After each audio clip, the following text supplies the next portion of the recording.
ನಮಸ್ಕಾರ ವೀಕ್ಷಕರೇ, ಜ್ಞಾನ ದೇಗುಲ ಜಾಲತಾಣಕ್ಕೆ ಆದರದ ಸ್ವಾಗತ. ಇಂದು ಪಂಚಾಂಗ ನೋಡುವ ಸಮಯ, ಇಂದಿನ ಪಂಚಾಂಗ ನೋಡುವ ಸಮಯ. ಇಂದು ತಾರೀಖು 23 ಜುಲೈ 2026 ಗುರುವಾರ. ಇಂದಿನ ಸಂವತ್ಸರ ಆಯನ ಎಲ್ಲವೂ ಅದೇ ಕಂಟಿನ್ಯೂ ಆಗುತ್ತೆ. ಶ್ರೀ ಶಕ 1948, ಪರಾಭವ ನಾಮ ಸಂವತ್ಸರ, ದಕ್ಷಿಣಾಯನ, ಗ್ರೀಷ್ಮ ಋತು, ಆಷಾಢ ಶುಕ್ಲ ನವಮಿ ಗುರುವಾರ. ಇಂದು ವಿಶಾಖ ನಕ್ಷತ್ರ ಇರೋದು. ಇದು ಇಂದ್ರ ಮತ್ತು ಅಗ್ನಿದೇವರ ಅಧಿಪತ್ಯದ ನಕ್ಷತ್ರ ಅಂತ ಹೇಳ್ತಾರೆ. ಗುರಿ ಸಾಧನೆ, ಪರಿಶ್ರಮ ಮತ್ತು ಆತ್ಮವಿಶ್ವಾಸ ಮತ್ತು ಯಶಸ್ಸಿನ ಸಂಕೇತ ಇದು. ಇನ್ನು ಶುಭಯೋಗ ಇದೆ. ಹೆಸರೇ ಸೂಚಿಸುವಂತೆ ಮಂಗಳಕರವಾದ ಯೋಗ ಅದು.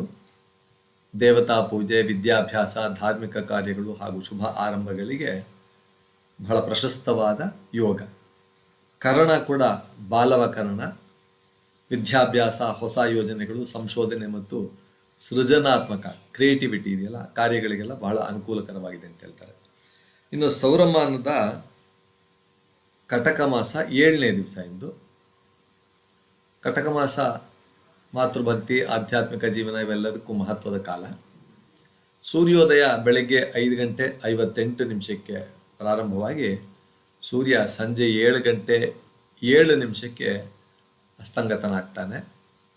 ರಾಹುಕಾಲ ಸರಿಸುಮಾರು 2:12 ಹಿಡಿದು 3:51 ಈ ಅವಧಿಯಲ್ಲಿ ಯಾವುದೇ ಬೇರೆ ವಿಶೇಷ ಕಾರ್ಯಗಳನ್ನು ಸಾಧ್ಯವಾದಷ್ಟು ತಪ್ಪಿಸುವುದು ಒಳ್ಳೆಯದು ಅಷ್ಟೆ. ಇನ್ನು ಈ ದಿನದ ಒಂದು ವಿಶೇಷ ಏನಂದರೆ ಚಾಕ್ಷುಷ ಮನ್ವಾದಿ ಅಂತಕ್ಕಂಥದ್ದು.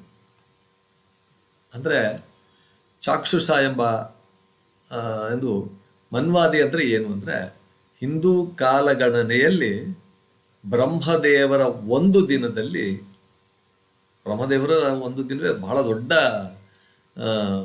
ಕಾಲ ಇದು ಗಣನೆ. ಅದರಲ್ಲಿ 14 ಮನ್ವಂತರಗಳಿದೆ ಅಂತ. ಪ್ರತಿಯೊಂದು ಮನ್ವಂತರಕ್ಕೂ ಒಬ್ಬ ಮನು ಅಧಿಪತಿಯಾಗಿರ್ತಾನೆ. ಮನು, ಆ ಮನುವಿನ ಹೆಸರಿನಿಂದ ಆ ಮನ್ವಂತರನ್ನು ಕರೆಯಲಾಗುತ್ತೆ. ಈ ಚಾಕ್ಷುಷ ಮನು ಅಂತಕ್ಕಂಥದ್ದು ಆತ 14 ಮನುಗಳಲ್ಲಿ 6ನೆಯ ಮನು ಆತ. ಅವರ ಹೆಸರಿನಿಂದ ಪ್ರಸಿದ್ಧವಾದ ಮನ್ವಂತರವನ್ನು ಚಾಕ್ಷುಷ ಮನ್ವಂತರ ಅಂತ ಕರೆಯುತ್ತಾರೆ. ಈ ಚಾಕ್ಷುಷ ಮನ್ವಾದಿಯ ಮಹತ್ವ ಏನಂದರೆ, ಮನ್ವಾದಿ ದಿನಗಳನ್ನು ಧರ್ಮಶಾಸ್ತ್ರಗಳು ಪುಣ್ಯಕಾಲಗಳೆಂದು ಪರಿಗಣಿಸುತ್ತವೆ. ಈ ದಿನ ಇದು ಚಾಕ್ಷುಷ ಮನ್ವ ಆದ್ದರಿಂದ ಇದು ಬಹಳ ಪುಣ್ಯಕಾಲ. ಮತ್ತು ಈ ಪುಣ್ಯಕಾಲದಲ್ಲಿ ವಿಷ್ಣು ಮತ್ತು ಬ್ರಹ್ಮದೇವರ ಒಂದು ಸ್ಮರಣೆ, ಆರಾಧನೆ, ಪೂಜೆ ಎಲ್ಲವನ್ನು ಮಾಡುವುದು ಒಳ್ಳೆಯದು. ನಿತ್ಯ ತರ್ಪಣ ಕೊಡುವುದು ಒಳ್ಳೆಯದು. ದಾನ ಧರ್ಮ ಮಾಡುವುದು ಒಳ್ಳೆಯದು. ಜಪ, ಹೋಮ ಮತ್ತು ಪಾರಾಯಣ ಮಾಡುವುದರಿಂದ ವಿಶೇಷವಾದ ಪುಣ್ಯ ಫಲ ಲಭಿಸುತ್ತೆ ಅಂತ ಸ್ಮೃತಿ ಗ್ರಂಥಗಳು ತಿಳಿಸುತ್ತವೆ.